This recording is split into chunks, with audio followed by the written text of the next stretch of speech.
Welcome to the Learn a Language channel. This is where you can improve your English with micro stories.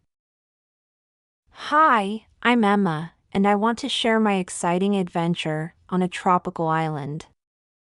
I arrived on the island with my suitcase on a sunny day. I had been dreaming about this trip for a long time. The airplane ride was amazing. I looked out the window and saw the sparkling ocean below. I stayed in a cozy beachside cottage. The view from my window was spectacular. I could see the turquoise sea and the golden sand. I went for long walks on the beach. I collected seashells and built sandcastles. The island had delicious food. I tried fresh fruits like juicy pineapple and sweet watermelon. I also ate seafood like grilled fish and shrimp.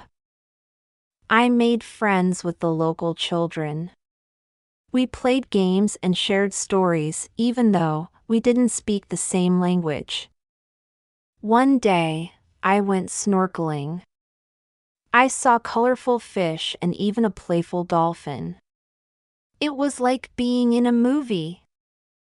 I took a boat ride to a small island. I explored a jungle and saw beautiful birds. Every evening, I watched the sunset. The sky turned shades of pink, orange, and purple. It was like a painting. At night, I stargazed. I saw so many stars, and they twinkled like diamonds. Time flew by, and soon it was time to leave. I felt sad to say goodbye to the island and my new friends. But I knew I would always have the memories of my amazing week in this tropical paradise. It was a dream come true. Thanks for joining me on this little adventure. I look forward to seeing you again next time. If you want to improve your English, here are a few more ideas for you.